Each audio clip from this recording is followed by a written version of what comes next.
The Hunterdon County Library presents Session 2, The Battle of Lexington and Concord. Go right ahead. Okay. Welcome, everybody.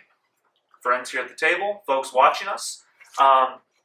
This is the second session of Nations and Canons, hosted by the staff of the Hunterdon County Library.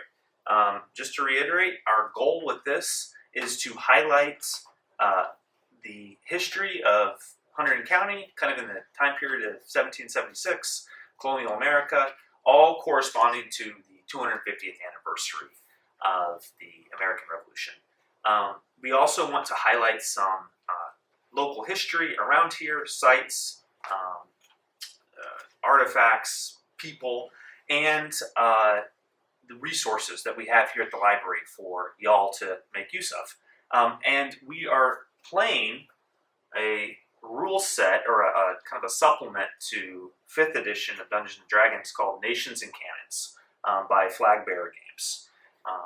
We have a party of brave colonials who are about to participate in the Battle of Lexington and Concord, what many historians kind of consider to be the start of the American Revolution, from like a conflict, militarily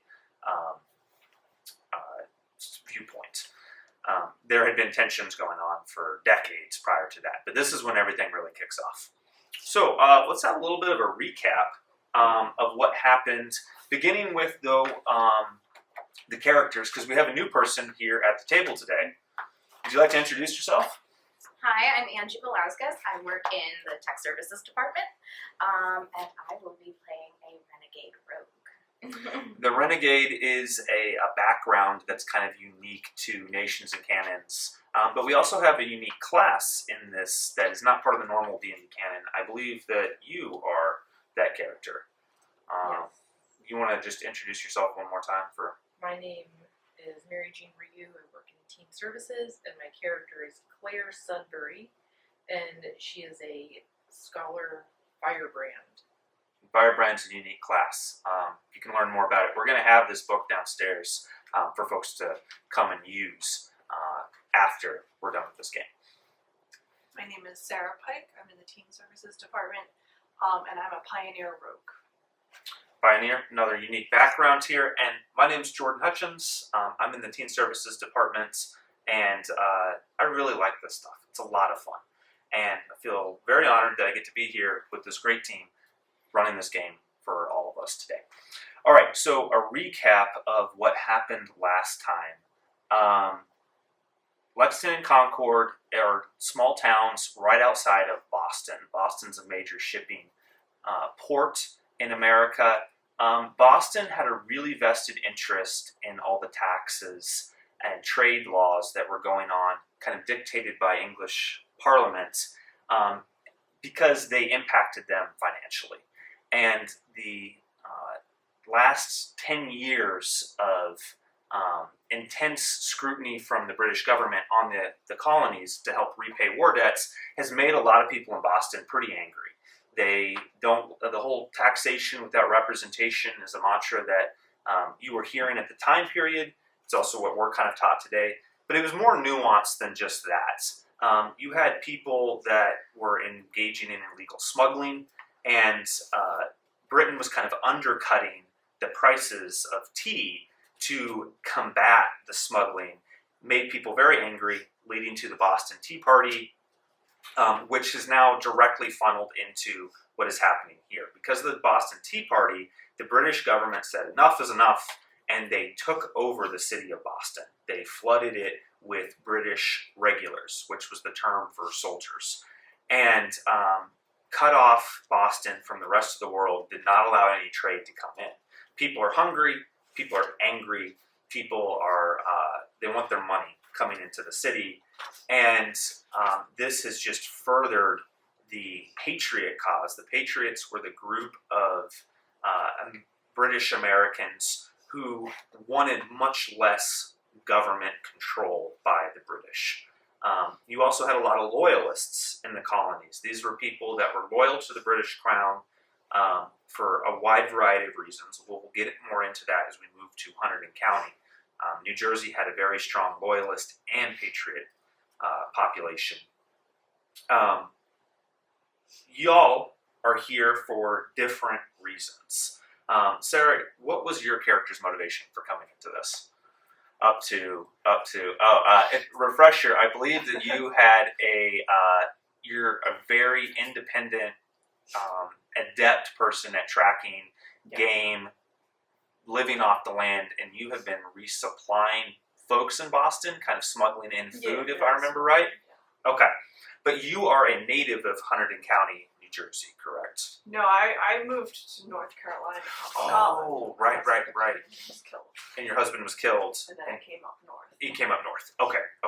But you're currently residing kind of semi-long-term in New Jersey, Yes. right? And then you've been moving up here with what's going on. Okay.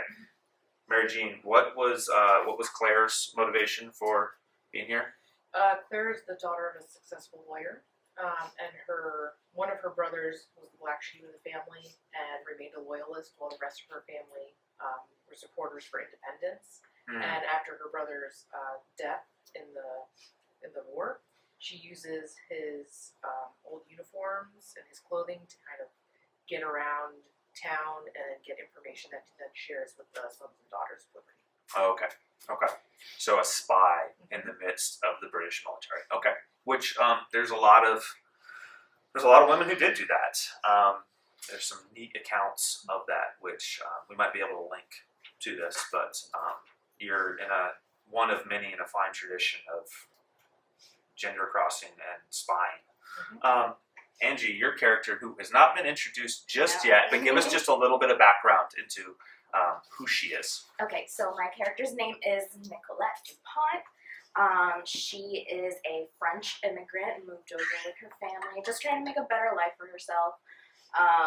But these British are really getting on her nerves, so she listens in on conversations. She works as a seamstress. So, the help kind of goes unnoticed a lot of the times. So she just kind of listens in on conversations and then passes on the information via, embroidery and, other covert means. Oh, like you sew messages Yes. into... Ooh, very cool. Okay. And the DuPonts, a very famous DuPont, ended up coming over just a little bit after this time period. If you have any connection to him or not, we'll find out. But what has brought you up to Lexington, Concord, Boston area? I think just moving where the action is, kind of trying to find bits of information wherever she can. Okay. So just trying to stay in the know. Okay. Sounds good. I'm gonna suggest, it's your choice if you want, I'm gonna suggest that maybe you have been hired on by a family in the Lexington area for your duties as a seamstress, a maid. Okay. And it'll just kind of put you here. You're right at the crossroads of a lot of stuff happening, and it would be a good place for you to utilize your skills. Yeah, I like that. Professionally and as an espionage agent. Okay, very good. And then we're missing one member of our team. Unfortunately, he was not able to make it today. So Gunter, the very embittered British-hating Scotsman, is going to be woven into the story a little bit, but is not going to be represented by our friend Benjamin today. Hopefully next session we'll have him. Gunter, like I said, hates the British and wields a surveyor's chain that he clouts people with about the head. I think had just encountered the two of you, correct? Right outside of Lexington. The alarm has gone out. The British are marching to Concord, and there's a mill right outside of it that they believe munitions are being stored at, and they have been sent to covertly find and destroy those. Unfortunately, the entire surrounding area is alerted to them by the likes of Paul Revere and other writers sent out from Boston. 2 lanterns were hung in the Old North Church, saying that the British had crossed over to Charlestown and were now making their way to Lexington and Concord. and there is a cry about the land, alerting all loyal militia and patriots to converge and see what the British are up to and try to stop them. Y'all, the two of Claire and Ava, you have made your way to the outskirts of Lexington. The two of you and Benjamin you and Gunter had kind of, he was going to clobber you, I think, and you were able to tell him that you were a spy. Yeah. So you're working, and then you sneaking along, following the path of the British, you had kind of gotten ahead and you heard this dispute in the bushes. So that's where we will pick up right now. Ava, you've seen a wild, hairy, well, he's bald, I guess, but bearded, big, bushy bearded man with a chain, and what appears to be a young British officer working together. You've learned that there are spies, and I think that you had offered to work with them. We'll see. All right, we'll play this out right now. Two of you figure this out. So we're together now? Well, she just this woman in buckskins with a rifle in her hand has stepped out of the bushes. Okay.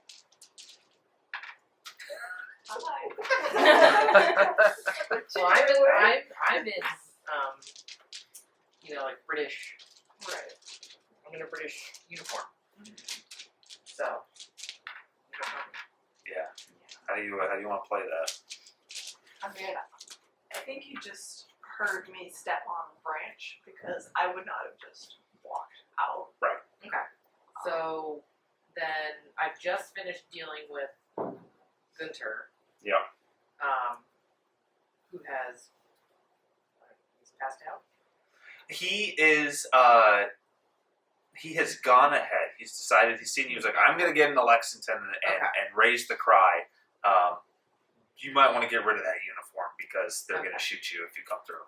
But, So I've just survived an encounter with Gunter, so I'm a little shaken. And I hear the twig snap, and I just quickly turn around, and I look at you, and I see that you're in, like, wilderness clothing, and I just, like, put my hands up. I probably have like a gun.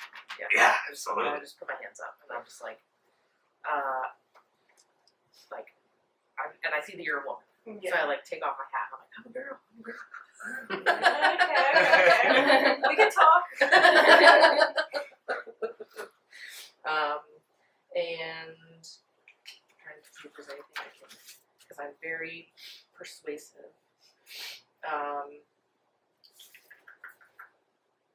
Just suss out the vibes. Yeah. yeah. So if you saw someone in enemy clothing pull off the hat and reveal if they were a girl, like what would go through your mind? Like, I don't care who you are. Do you have something I can take from you? Nice. Highway robbery here in the early morning. I have nothing on me unless you want some perfume. I don't need perfume. And I got nothing for you. Alright, I got it. we need to.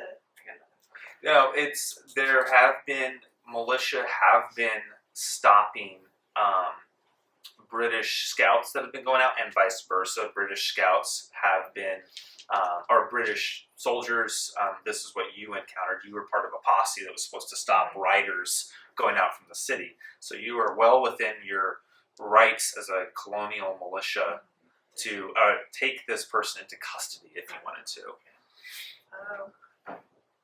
I mean, I could, but I don't know any local people really to hand her off. That's true. You are a few miles outside of Lexington, though. You march your Lexington if you want. Okay, so I'm just. So you're not gonna hurt me, right? I'm not gonna hurt you. You're a woman. And then I'm just We'll gonna have a conversation. Okay. So I'm not what I look like I am. I'm just trying to get some intel on what's going on, and so I can report back to the sons and daughters. So I can use someone with your sneaky skills to creep up closer and see what's going on. I mean, I can help you do some creeping and stuff. Let's just hope there's some good loot that I can grab to trade. Well, I think they're going for munitions. Oh. So if you need to restock, Yeah. this is where we want to go. Get some good stuff. Yeah, absolutely. Okay, so we have a temporary alliance. Keep an an eye on him. Not sure. Might be lying. All right, so our intrepid females come marching.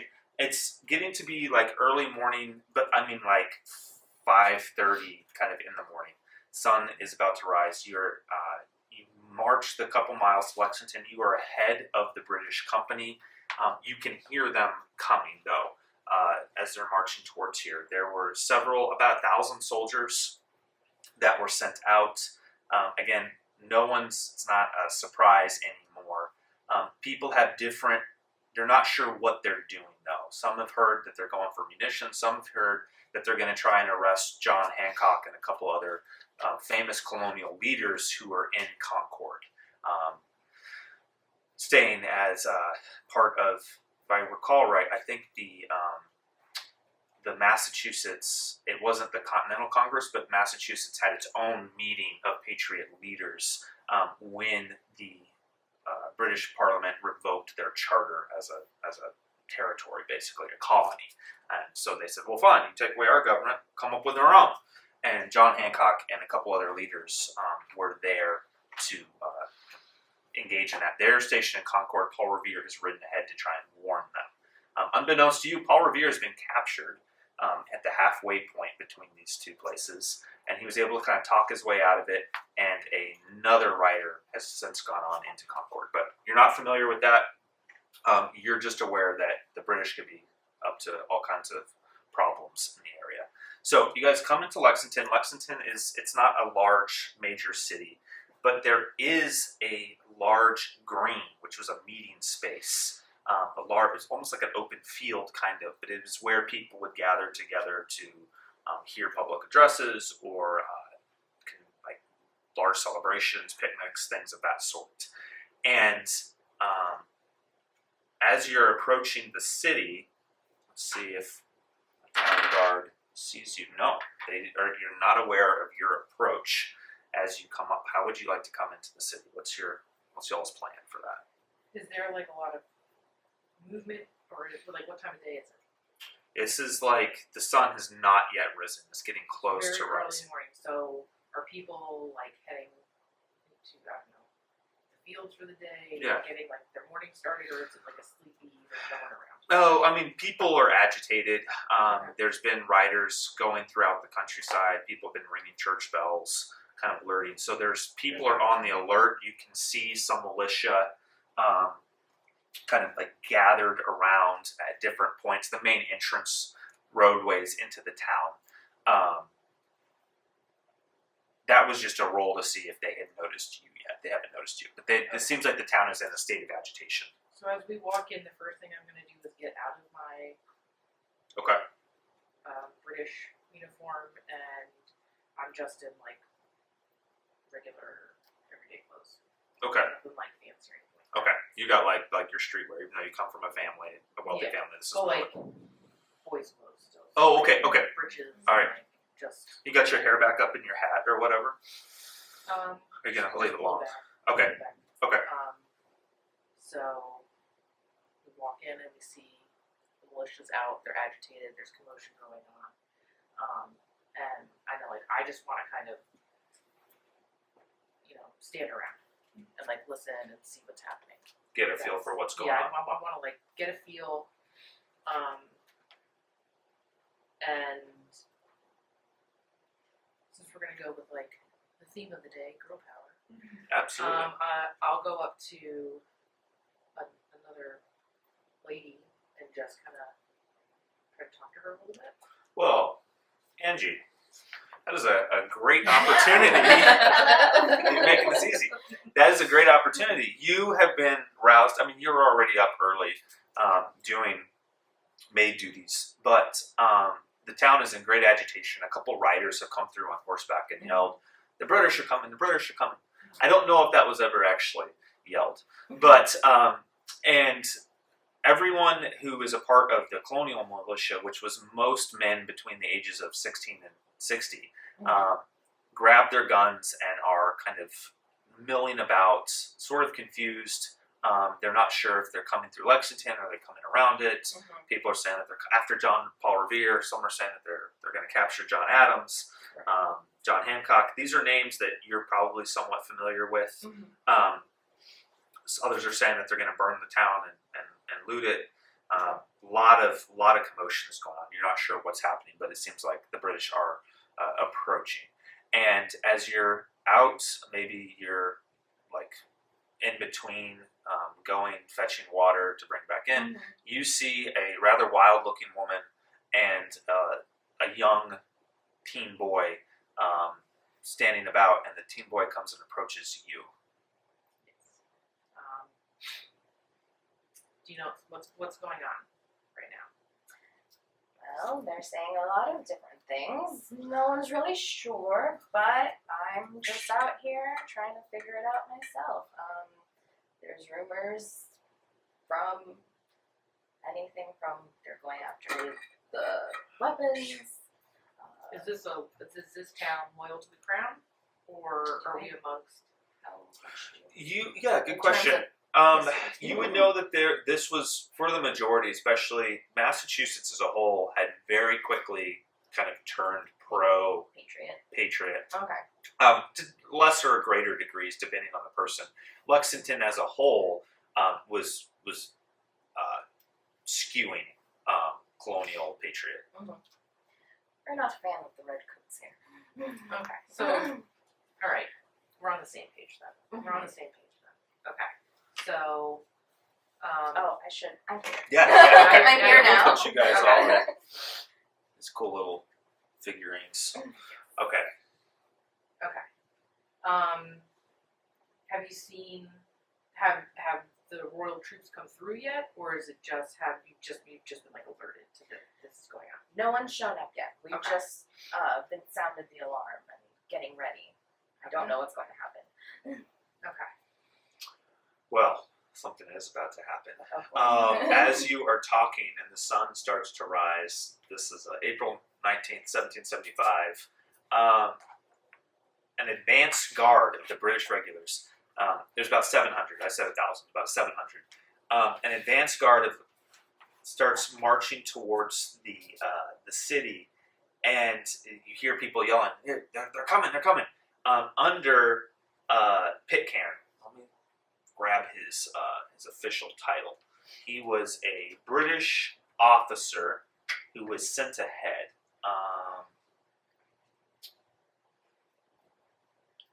Major John Pitcairn. He has approached the city, and he has what looks like several hundred British regulars behind him, and they're marching in. They're in the red uniforms. Y'all wouldn't know this, just not being super familiar with the British military yet at this point. But it's rather unusual in that this doesn't look like it's just a normal group of soldiers. There's some very tall, very burly-looking soldiers, and some very small, quick, thin-looking soldiers, and they're all kind of grouped together as they're coming in here. These are the British grenadiers. Those were the large soldiers, and the I'm trying to think of the name of it. I'll get back to that. But they were like flankers, basically. They were used to go out and harass. They were quick, used for scouting missions and to harass people, to kind of keep them away from the main body. These were special units. They have been sent in. And they take up on the green. All around you now, men are gathering and yelling, like, the British, they're making for the green. And all of the militia seem to go and position themselves on one side of the field, the western side of the field. And Pitcairn and his men group up on the eastern side, and they start like kind of squaring off with each other as the sun is coming. Are y'all standing in the center of the green? You don't have to. We'd be on like the out, because like I approached you like at your residence. Okay. Like, so I think like True, yeah, because we you would come have out. just seen them come in and we kind of like run up. Yeah, I think I would have like noticed something was going on and Mhm. would have like gotten your attention and maybe like pulled you to like hide a little bit. Okay. So y'all are kind of like seeing this squaring off. Let me just. All right. So yeah, it's about 4:15. No, I guess the sun, since it's April, it's probably closer to like 5:36. The sun is working on coming up. All right, so everybody's there. They're kind of squaring off. It starts getting really loud. This is a lot of men, agitated, upset, confused, scared, on both sides, kind of agitated. The British are yelling lots of slurs at the Patriots, calling them traitors, calling them cowards, saying that they're not going to be professional. If you kind of hear, y'all roll me a perception check. Perception, you roll the d20, and then it's in your list of skills along the side there, alphabetical. 14? I got a 3? Well, that's all right. There's a lot going on. 15. 15, okay. The two of you used to you have trained your ears for hunting, and Angie, you've been here in the city for a while. You catch just a wisp that the one of the British officers is saying, these damned rebels was like, as soon as we fire a shot, they're going to run. They're a bunch of cowards. They have no formal training under them whatsoever.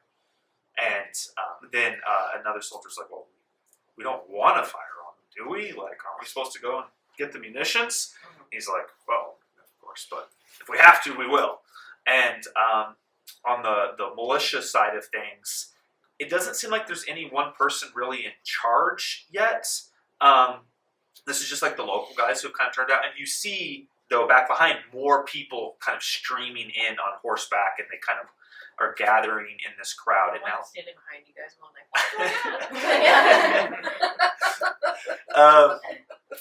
all Just right. like very intently not listening I to you. What's happening? And then you're not sure who from, a shot is fired.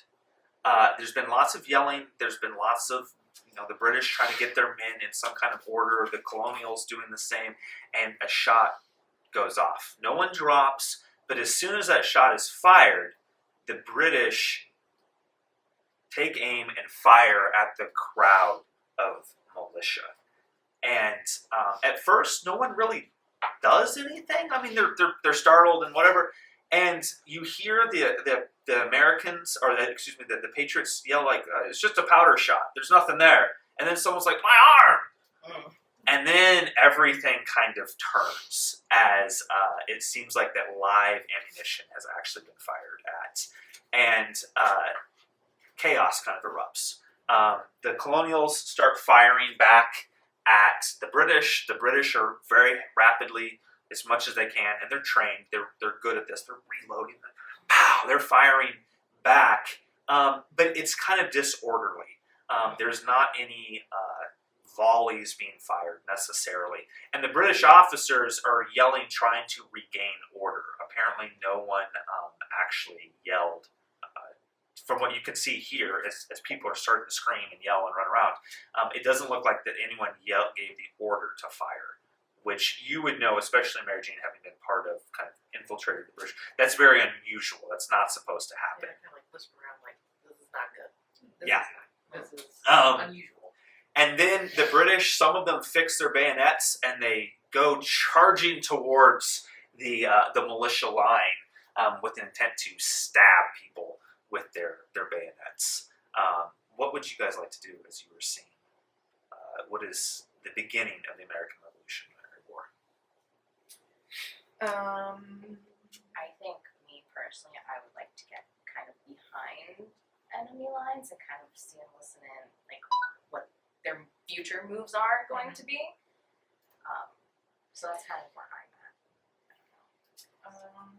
I think right now, if there's like, if we're gonna follow your lead and go behind enemy lines, I'd love to, like, if there's like a captain or something that's like staying down like on a horse. Yeah, You know? yeah, sure. I'd love to give him a tongue lashing. Ooh, okay. And just start just like being like, you. Okay. Yeah. And so, and it's not difficult to kind of position yourself behind here. The whole town is turned out. People are around. When the shooting starts, people are kind of like scrambling and whatever.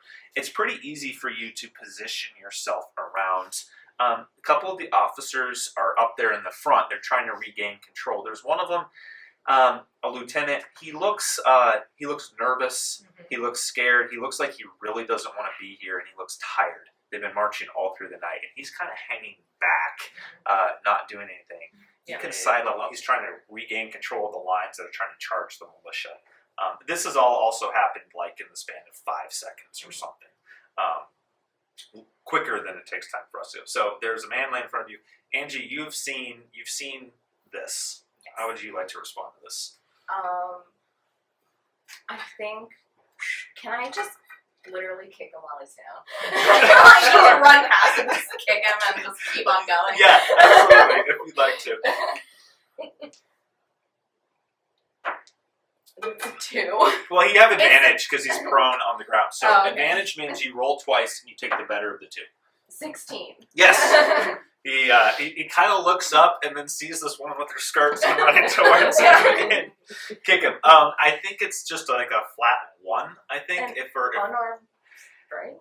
yeah. I forget Plus your how much strength. that What's your is. strength? My What's your strength strength? modifier? Oh, it's not very great. I have an 8 minus 1. -1. So you come up and you kick him and you kind of slide on the grass a little bit. It's kind of wet and kind of clocks him in the head. Doesn't really do a whole lot of damage, but he's beside himself now. He's been yelled at. He's been shot at. He's being kicked in the head by a maid. He Serves him right. worst day of his life.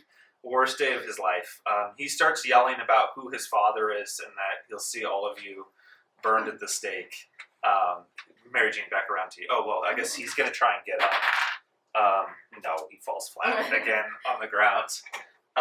Mary Jane, back to you. I mean, I'm fine with him just, maybe I'll use some vicious mockery Yeah, okay. and just Keep up the onslaught? Yeah. Okay. vicious mockery's not in here though. Oh, so roll. He has to make a charisma save against your spell save DC, or he takes 1d4 plus your charisma modifier damage, and he has disadvantage on his next attack. So let's see if he can do it. And he's still down. And he's still down on the ground. He is indeed down on the ground. He does make it back. What do you want to say to him? How do you want to mock him? I just tell him that no one cares who your father is. You're an American now, and he doesn't mean nothing here. And he hears that, and he's able to resist the mockery. He says, "I don't care about America. I'm British. That's what matters to me." And he tries to haul himself up again. He's feeling a little braver. Sarah, what would you like to do as you're kind of hearing this goofiness going on? Well, I have a short sword. You sure do. You're gonna just go and scalp this guy. I mean, I might go up to him and hold it against his throat and say, like, empty your pockets. Nice. Okay, absolutely. So come up there. You whip this out as you two are having this back and forth, Mary Jean. This woman comes up and holds a knife to this guy's throat. Roll me an intimidation check with advantage. What is that? Intimidation is it's another one of the skills, so you can Yeah. use the d20. And you roll it twice and take the better of the 2.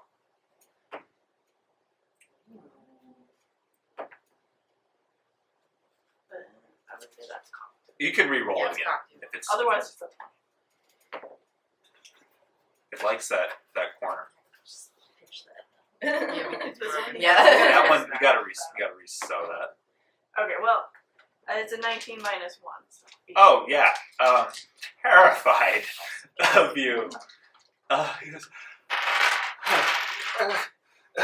he pulls out like he has a nice pocket watch. Oh. He's like, here, and it's sovereigns, not your pathetic colonial money. Oh, excuse me, your colonial money. And he throws that, and you have 5 pounds. what are your weapons, sir? You got a pistol? Yes, ma'am. And he puts the pistol there, Nice pistol. terrified. You tuck that one in. Okay, you now have I have a what kind of post? Yeah, it's another coat pistol basically. And I didn't have one before. Now I do. you have your coat pistol. You have 5 pounds, which is rather a lot of money. And you have a pocket watch that you'll have to get appraised, but it looks nice. It has a little family monogram on the back of it. He's laying there. Angie, did you keep running on past this, or No, I just ran up to the up to it? Okay. I think. And then can we still do my rapier? Absolutely. Yes, your large. Okay. Yeah. Describe this thing. So I just kind of want to make sure he doesn't follow us if we want to keep on going. So I take out. I don't have a normal rapier. It's a very large knitting needle because I'm a seamstress, and then I just want to stab him in the leg. Okay. All right. Trying to kind of incapacitate him. Yeah. Okay, he's on the ground. He's prone effectively. So roll 16 and 17. Okay. Yeah. Nothing you can do. And then, so does that hit? Yeah. Absolutely. Okay. Totally hits. And then damage rapier 1d8. Plus your dex, I think, right? Oh, that's not a d8. There it is. A 6. Yep. And your dex modifier. Where's my dex? Nope. This one? Sorry. Yeah. It's up there. Plus 3. Okay. So 9. All right. So you take that. Stab it right through his foot. You're pretty good, you've worked with boots, you've worked with clothing, you kind of see the kink there, and you just hamstring this poor guy. He's like, oh! And he flumps over, and do you want to say anything? Attack? Oh yeah, absolutely. I guess so, because you got your allies around you. Yeah. Sneak attack damage rogues get this. Sarah, you would get this. Another 4. Oh, I should have had you add that to your rifle. I apologize. Sneak attack. It's very much. It absolutely was. Yeah, so 4 on top of that. So he just collapses to the ground. He's not dead. He is thoroughly beaten. Congratulations, you've taken out an officer in the British military. He collapses. He's like, please, no more. She's like, I can't deal with And, this. And I just step. Sarah, you notice this because you're ever alert. The British officer, Pitcairn, you wouldn't know him by name, but the one who's obviously in command, he has rounded up his men. He's prevented them from following after the militia. The militia are retreating to the west side of town, out of the town. You guys are now, as soon as they turn around, they're going to see the 3 of you in the middle of the green. This might be a really good time to exit if you want to. Because you're about to have. Well, yeah, I don't want to be involved with that, so I grabbed it. Get out of here. We're both just like, Go back. As you go running by, a couple people from their homes are clapping and cheering. The British get together. You can see Pitcairn. He's like, oh jeez. And his commanding officer has now come into Lexington as well with the full force of 700 men. Lieutenant Colonel Francis Smith. This guy has a very nice decorated suit with some medals and some ribbons and such on it. And he's like, what happened here? And they're explaining, happened. He goes, oh, well, okay. And Sarah, y'all might be able to kind of hear this. You just kind of see them going, roll me a perception check if you want to listen on what they're saying. It'll be kind of difficult. This is the British, or These are the British that are talking. The whole troop has now come in, yeah. and Colonel Francis is speaking to Pitcairn. 6 plus 4, so 10. 10. Okay, you pick up a couple words. You hear him say, "Makes this bloody difficult. Why did you fire? Nothing to be helped." And then all the British soldiers start doing the huzzah thing. Huzzah! Huzzah! And they kind of get motivated. And then Pitcairn leaves towards Concord with another group of men, a smaller contingent. And the most of the British, they kind of stay here and they kind of spread out around the green and take up position here. It looks like they're going to kind of stay here for the time being. But that smaller force of about 300 is heading out towards Concord. Do we also see that? Yeah, all of you see that. Sarah, you kind of overheard a little bit of what he was saying.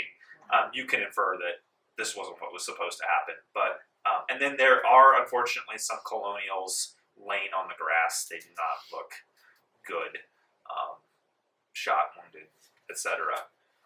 The British just kind of leave them there. Should we follow them? What did you hear? I mean, they're going to Concord now. I mean, we've got our militia here that's kind of dealing with this. Mm-hmm. Yeah, they've retreated back. You guys could follow after the militia if you wanted. You could follow after the soldiers moving towards Concord. It's up to you. Before we go, though, I would like to look for a dead drop. Oh, yeah, okay. So that's a cantrip, and I get to search for nearby cache of food and supplies hidden by members of your cause, since we're in a independence town. Yeah, give me the details on that. So I need to be near a settlement or near the outskirts, which we're right in the middle of it. The cache is stocked with enough rations to feed up to 6 creatures for 1 day and some additional supplies, which cannot be sold. I roll a d12 and consult the table here for the supplies. The first time you successfully locate the cache, it's fully stocked. While at the cache, I can leave a hidden message of 25 words or less, visible to any creature loyal to your cause. I can leave a message for Goater. Okay.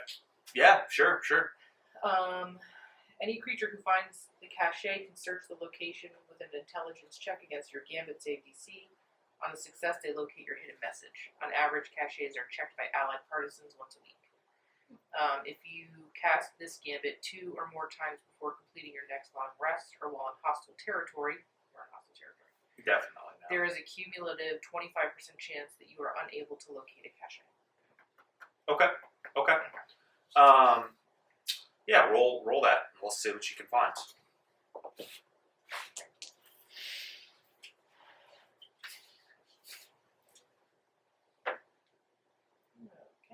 I find 3 pounds of tallow and a pound worth of ammunition. Okay, very good. So Sarah, you've robbed this British officer. Angie, you've kicked him.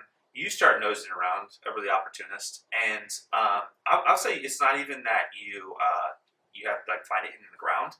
Someone sees you, and they're like, "Hold up, lad, here you go," and they give you use this for ammunition. Tallow was used. You could make it with candles, but it was also used to grease musket balls to help them with firing and to prevent. I need to double check that. I think it was to also prevent debris from kind of getting down in there. It was used in the process of ammunition, and he slips you exactly that. So you now all have some more ammunition.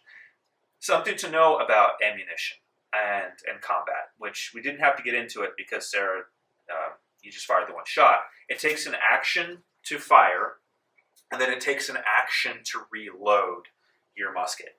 And there's a misfire on black powder weapons. Is that listed on y'all's underneath there? Do you see something that says misfire with a number? For Yes. the coat, yeah. What does it say? For the rifle was misfire 3. Okay, so if you roll a 3 or less, your gun misfires. And there's different ways that can happen. The most catastrophic being it blows up in your face. But it could be that the powder hasn't taken, or it's wet, or the ball lodges, and it creates the difficulty of, okay, then you have to do work to replace that weapon. You can't use it then until you can repair it.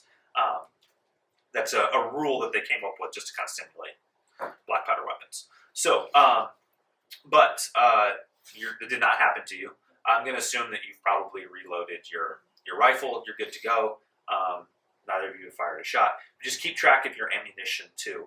Most of the time in Dungeons & Dragons, you don't really have to worry about that. It kind of adds to the realism of this. A pound of ammunition, does it say how many shots that is? Mm-hmm. Okay, well, I'm going to say, I can look at that. if it's in there. If not, I can just give you a rough number. Is that the cartridge rounds?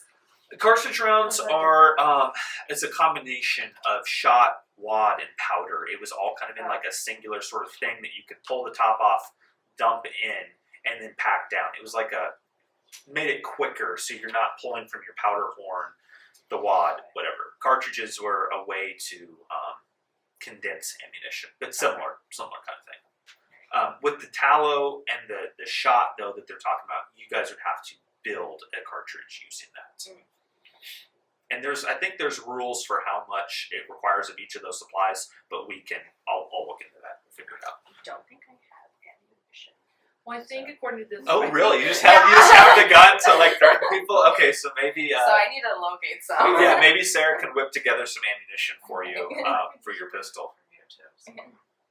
I think. I don't know. It just says ammunition that lists the different kinds. I think ammunition is kind of up to what weapon you have. Okay. But so like we would all be using cartridge rounds. Oh, Okay. So I have 10 or- shots. Though. Well, no. Yeah. Let's do. What's 10S? 10 silver. Or, you mind if I see that real quick? Because then if we use hail shot or patch rounds, it's already in pounds. But if we're using, Okay, so that's the cost. and then the cost 10 silver. equals amount of days that you have munitions. Oh, it takes, so cartridge rounds to make 10, you would do that over the course of a day. Okay. And I think there's like certain classes and certain abilities that allow you to do that faster.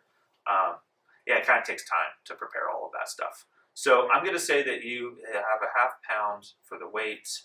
I'd say that they Yeah, a gave pound. you, a pound. I was reading hail shot. So you have enough, he gave you enough supplies to make 10 cartridges. Okay. And you guys could do that over the course of the day while you're going, if you want. Okay, so they're leaving. You guys have pulled back. You've been given material for ammunition. The townsfolk that saw that your interaction with the lieutenant are very favorable towards you. In fact, one person's like, "Hey, come on in here. Y'all need some breakfast." And you get a little bit of a respite. You can sit there and eat some breakfast. Or take it to go if you want. Depends on what you want to do next. I mean, I think after that, it's still like early morning. Still early morning, yes. That I think like I'd be pretty worn out, but let's like spend the rest of the afternoon here, and because it's gonna take a while for them to go there, but it's not gonna take long for us for individuals. Yeah. To follow them, and if we overheard them talking, we know where they're going. Right. Okay. It's not like it's a mystery.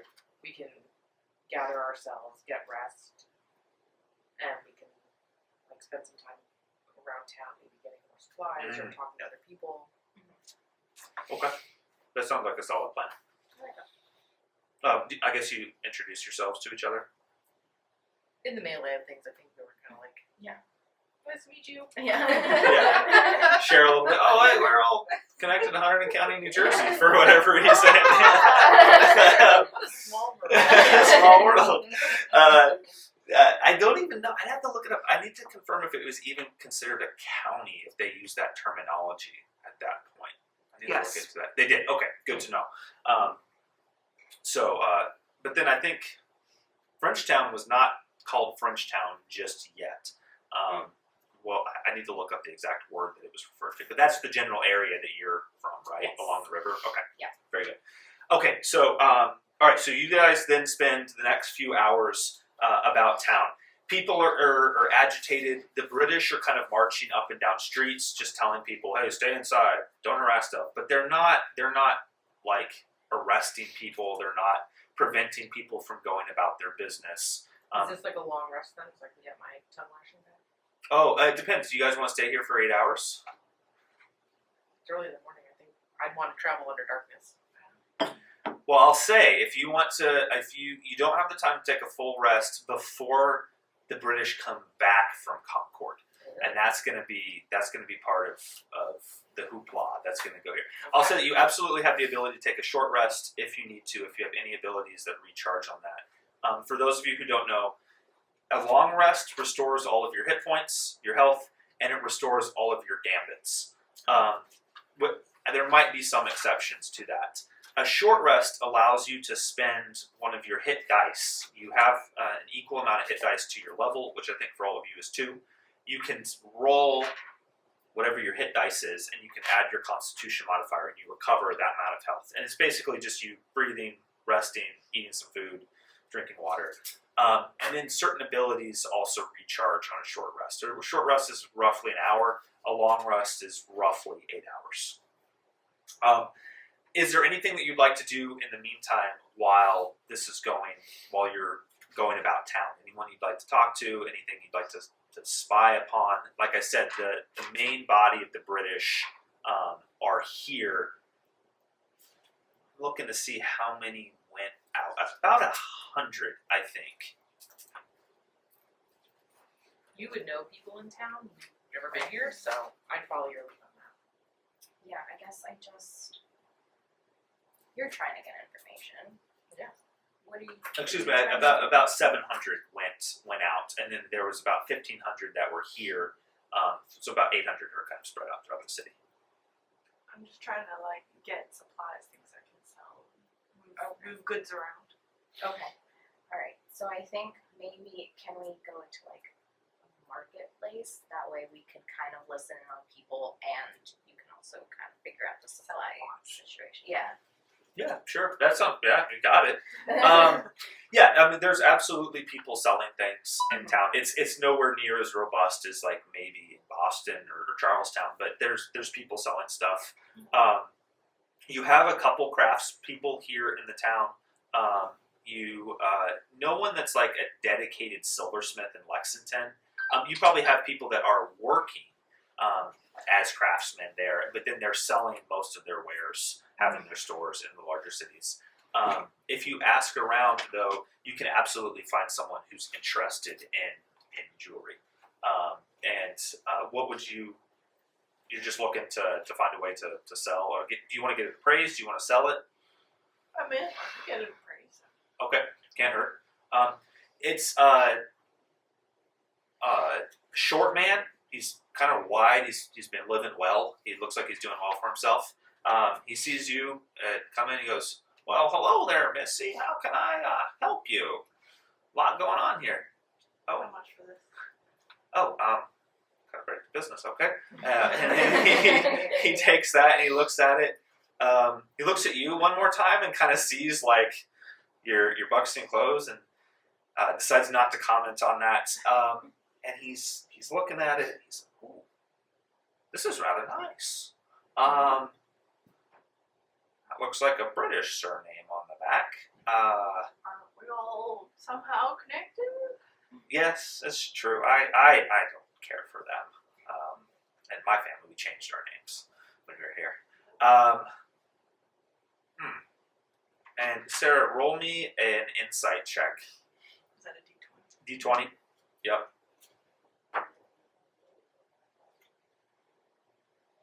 That would be a 16. 16. Okay. Goes to his. All right. And he looks at this. He goes, "Well, but you know, it's not real silver, actually. I'll give you £1.50 for it." Yeah, no, I think the time is more useful to me. I'd rather know the time. Unless you want to, reconsider that offer. Oh, he's looking at it and he's weighing it out. It depends if Because I'm showing you guys around. if you came around. Yeah, you could absolutely do it if you want. And he goes, "Well, I'm gonna, if you don't want. you're really not going to find a better deal for this. I mean, it's just cheap metal. It looks nice. You see this all the time." I'm going to jump in with my persuasion, Sure. as a firebrand. And I'm just gonna talk to him a little bit and be like, "Are you a silversmith? Or Oh, of course. Can't you see all around well, I here? don't really know. We're not in Boston, so I mean, this seems to be like real silver, and the timepiece is working really, really well. I think you'd be able to make more money off it than just £1.50. Well, you see, young man, you roll that persuasion check, though.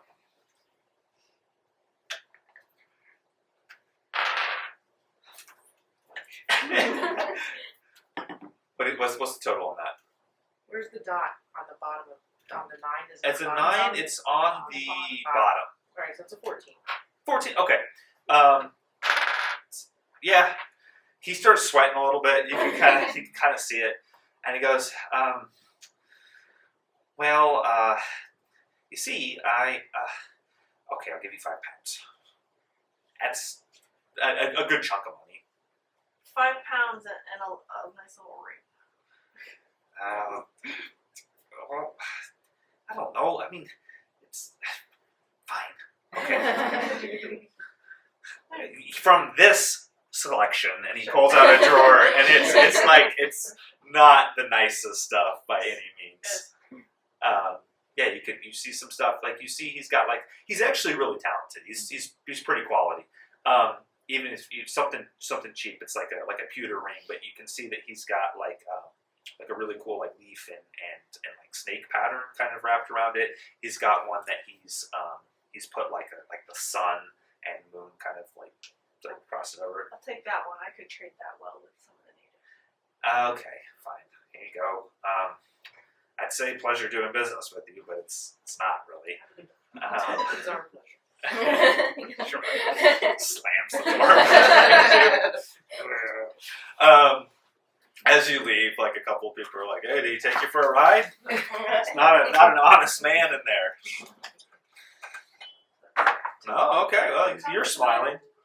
We got what we wanted. Yeah. You had said you're interested in the market, Angie. What are you looking for? Yeah, I guess We lost battery. listening in, we're both trying to find more information out, so I feel like we're just kind of wandering around trying to figure out I feel like next you and I would be moves. like, we would have the same goal here. We want to gather information to spread it around to our Yeah. allies. Okay. This one over here, don't know if we can trust. Mercenary. She's just in there for the cash and the goods, but she's a great shot. Right. So let's keep the intel between us. Okay. And just make sure we keep her happy, well supplied. Okay. That sounds good. All right. So as y'all go ahead, Angie. What were you saying? Are we going to move up into Concord? You said that they were coming back. They are going to be coming back. Let me Okay. see. I'm trying to figure out what time they rolled back through. I want to say it was like middle of the day. They started coming back. So let's, as you guys are going about town, you're asking around, doing some spying, snooping on British soldiers. You hear them say indefinite because the lieutenant colonel is here. You don't hear this from him; he's with his men. But you hear men talking that finally turns out that they're after munitions in Concord. And they're like, why weren't we told that from the beginning? I don't know. I've been marching all day. There's a lot of grousing kind of among the soldiers. And again, you notice it's interesting. The standard British regular doesn't really seem to be here. There's a lot of the tall men. There's a lot of the short, kind of fast, wiry men. And Mary Jean, I guess you having kind of been in the British military, you find that kind of interesting that the special units were brought out for this, not the standard rank and file soldiers. They're complaining about the upper brass never telling anybody anything, and that's why this is all such a mess. Some colonials have come out and they've kind of drugged the bodies away. The soldiers don't harass them. You hear rumors and confirmation that 8 militia were killed in that. A number of others were wounded. The nice thing about this with this time period is shots were not always fatal because the velocity, while it was dangerous, the velocity of musket balls, they dropped off quite a bit as they went. And it wasn't like our ammunition today, which is designed to really fragment and lacerate the insides of people or animals. This was a giant wad of like lead that slammed into you. And it was dangerous, caused damage, but it was also, you could kind of pull it out. So people are being patched up. Some people have been bayoneted and they're stitching up wounds. There's a lot of animosity, obviously, towards the British, but people are very much staying away from them. Yeah, you hear that they're coming. So while you are doing that, we're going to transition over real quick to Concord and the North Bridge. We had a hiccup with the audio, so I'll give a quick recap of what happened at Concord and the Old North Bridge.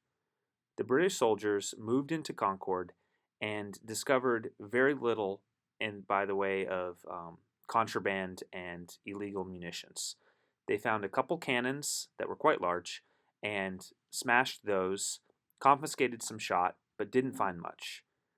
At this point in time, though, the militia had gathered in very large numbers and began to fire upon the British. And the British found themselves quickly overwhelmed and beat a hasty retreat back to Lexington, taking significant fire and casualties along the way. Approaching the city, and you see the company of British soldiers looking very bedraggled and stressed, marching into the city as they are being fired upon on all sides from the woods. This looks like a big flat plain. It's really not. There are trees that were coming down all around here. They would clear out the city and the fields and stuff, but really there's trees everywhere. And so soldiers are British regulars are just being shot apart by the militia.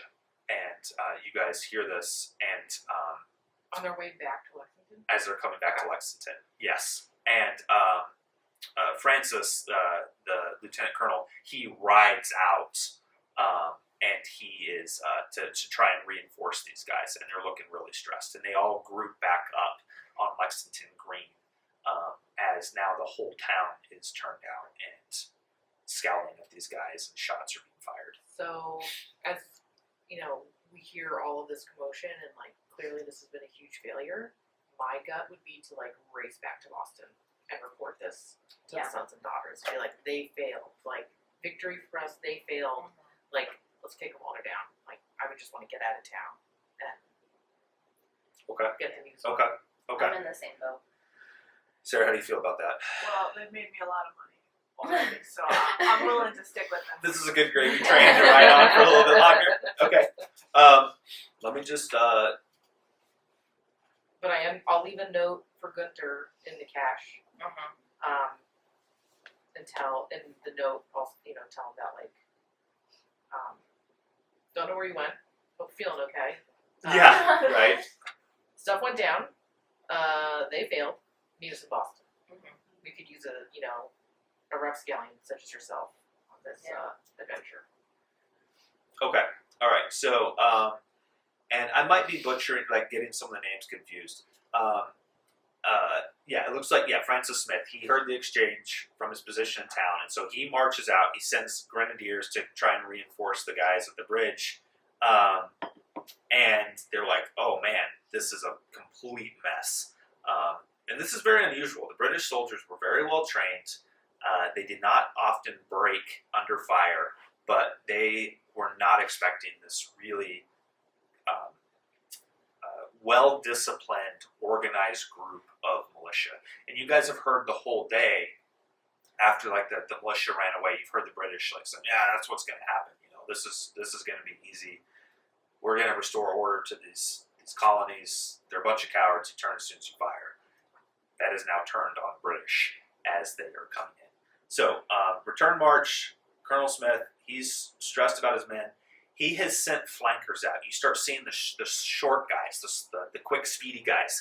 They start spreading out around the town, and they're like harassing the militia as the militia are trying to get in and fire on these guys. And they'll run out, and they'll kind of to fight them back, keep them away from the main body. As soon as they leave, though, militia start coming in. Sarah, you're familiar with these tactics. This is standard like outdoorsman kind of stuff. A lot of this was learned from the Native Americans. They did this kind of fire, disappear kind of stuff. And you guys can see that it's really stressing out the British troops. They do not like this. They're now saying, like, why don't they just stand and fight us in battle? We'll give them a good thrashing then. Bunch of cowards. So that's kind of, Lexington is now in a hoopla as that is going on. You said that y'all wanted to ride back to Boston? Yeah, Okay. I think that would be a good place to leave off. Yeah, and then that way Gunter has a chance to catch it back up. Okay. All right. I'm gonna say as y'all are riding back, you're faster. You get some horses. Some people loan them horses if you're gonna run back to Boston and tell them what's up. As y'all are making your way out of there, and you're riding through the day, getting there. I guess you'll actually avoid a lot of what happens. Okay, so we'll say you're riding back towards Boston, but you know it's going to be difficult getting in there because the entire city is My okay. my British uniform back on. Okay, that's good. So you have to slip in. What are the two of you going to do though? I'll say she's my guide. She's dressed wilderness. Okay. And I've just got my goods. Yeah. Like my needle work. That's true. and You're a stuff. woman. They won't be stressed. They were kind of so- sexist in this time period. Yeah, so I'm just kind of like, oh, I have to go to Boston to sell my pretty gloves and skirts and whatnot. But I think like on the way out, we're definitely clocking like what we're seeing, like what works for the Patriots and what Okay. the British are. And you see, as y'all are riding ahead, I assume you're not jumping into the British uniform right away. no, we're gonna get out of town. Yeah. Okay. So you ride back, come through Cambridge, Sarah, where you were located with the inn lady. You see a large company of soldiers that is coming out from Boston Neck, which the neck was this little narrow area. Charlestown Neck, same thing, just like this. It was a defensive point. So you see them come riding, marching out. It's a much larger group of soldiers, and talking amongst themselves. They're kind of flabbergasted that the militia are giving such a thrashing to them, and you're not exactly sure who sent them out or whatnot. You would imagine probably General Gage in Boston, but you see a much larger force of British coming to reinforce them. And different rumors, as you hear from individual soldiers that you're avoiding, or colonials that are riding around spreading the news, it sounds like the militia are just giving the British a real shellacking. They're getting shot up. You guys are coming through there. In Minot, to me, you guys hear some of those people coming out. It's bad. It's street to street guerrilla fighting. The British are committing all kinds of atrocities, from what people hear, burning down houses, going in, killing whoever they can capture. It seems like real order is kind of broken down. And then General Percy, he comes to reinforce this. But you guys avoid most of that as you're trucking towards Boston. As you approach Boston, you see a large contingent of guards kind of around the neck that are guarding that. So, Mary Jean, I guess you hop into your soldier's guard. Mm-hmm. Okay. Yeah. So we're down here now. So, yeah, I'll just, when we get there, I'll have like Ava right at my side. Alright. And just be like, we just came from Concord. It's a mess. We're just coming back in we're just getting back to Boston so that we can recover and regroup and head back out. Is what, you abandoned all your men? Well, no, I didn't feel safe. Yes. So I needed someone to come with me. I just have goods to sell here, but We're here to bring messages back to the top brass. Oh, We were I got sent with my wilderness guide to get us through all the chaos. I see. Roll me a persuasion check.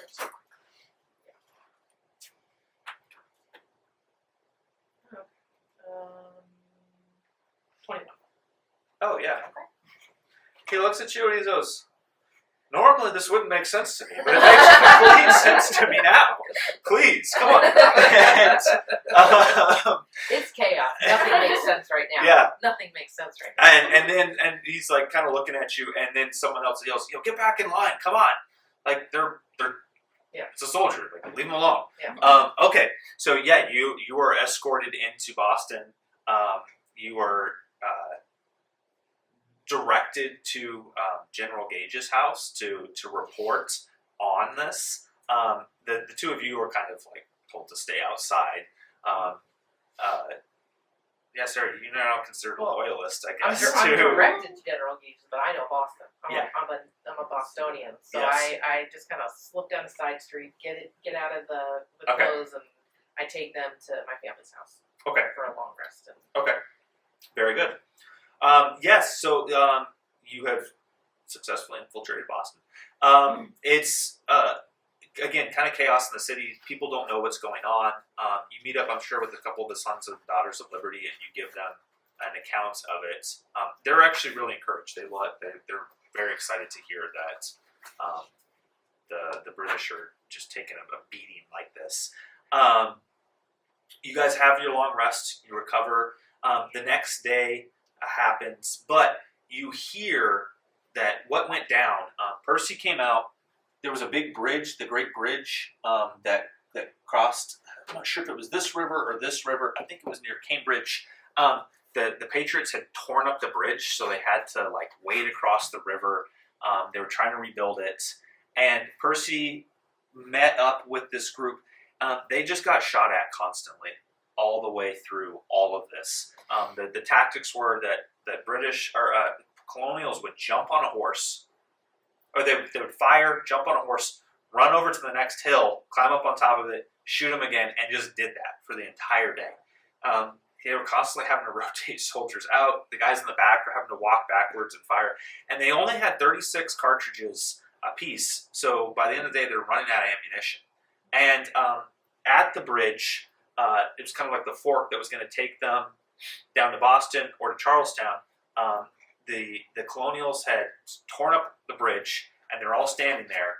And rather than try and fight their way through it, the British take a hard turn, and they go into Charlestown, and they fortify the neck here, and they stay. It was considered by all accounts a defeat of the British. Colonials, all the militia now, they start surrounding the area, guarding all of the roads, and the siege of Boston commences, where the British are basically just trapped in Charlestown and in Boston. I didn't expect y'all to avoid the Battle of Lexington and Concord.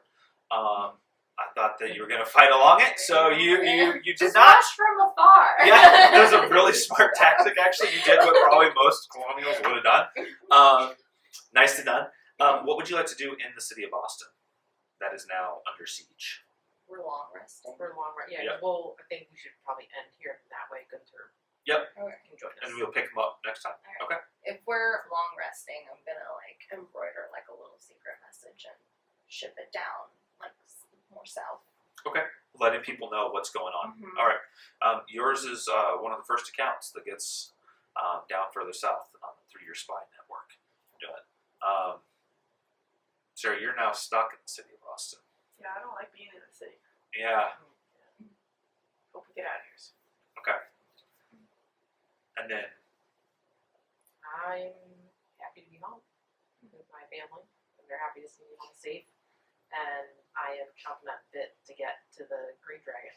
And report or post back on. Okay. Very good. Yeah, I think that's a good spot. We'll stop there. We're going to have a little bit of a time skip next. We're going to jump forward about a year. We'll work Gunter in there. He hasn't disappeared. We're going to jump forward, and we're not going to go immediately to Hunterdon County. We're going to have a little bit of a sidestep because our next session is going to be on the 25th. Right around Halloween, we're going to have a little bit of a spooky session for us, bringing in some colonial mythos, and then we will go to Hunterdon County. So this is the birth of the American Revolution, or at least the start of the war happened here. One little side note about Gunter. He, in Monotony, he goes back to back with an old man, older than him even, named, pull him up, Samuel Whitmore, and they go hog wild on the British. Samuel Whitmore Jr. was an American farmer and soldier. He was 78 years old when he became the oldest known colonial combatant of the American Revolutionary War. Here is what happened to him. He and the two of them, I'm going to say they teamed up together. He ambushed British grenadiers behind a nearby stone wall. He killed a soldier. He then drew his dueling pistols, because of course he had those, and he killed a second one and mortally wounded a third. And by the time he fired his third shot, the British had reached him. He then drew his sword. This man is 78 years old. And he attacked 2 more people, slashing away at them. They shot him in the face. They bayoneted him a bunch of times and left him for dead. And then when he was found by the colonials, he was trying to load his musket again to climb the wall and go after them. He lived for another 18 years, dying of natural causes at the age of 96. Wow. His name was Sam Whitmore Jr. Wow. And I'm going to say that he and Gunter had an epic battle against the British before both of them are shot and run down, and they both survive. In the face, and he He lived. got shot in the face. I mean, he's like right there. He's on the ground. I don't understand it. He lived for another 18 years. There's a memorial for him in Arlington, Massachusetts. There's a little monument that's set up for him. So that's what we'll say. That's what Gunter and Sam got up to. Okay, thanks, Cole. And we'll pick back up in 2 weeks. Nice. Join us next time as our heroes journey to Sleepy Hollow and encounter a significant figure in American folklore. Thank you for watching.